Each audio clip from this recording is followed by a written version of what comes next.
The Pixel 9 Pro and the Pixel 9 Pro XL, two flagships that looks almost identical.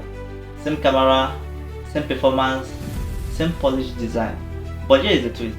The XL asks for more of your money without really giving you much in return. So the question is simple. Will you pay extra for a phone that's practically the same? Or is a smaller, more balanced Pixel 9 Pro the smarter buy? Today, let's place them side by side and find out if size and battery are really worth the extra cost. By the way, if you enjoy honest review like this, don't forget to hit that subscribe button.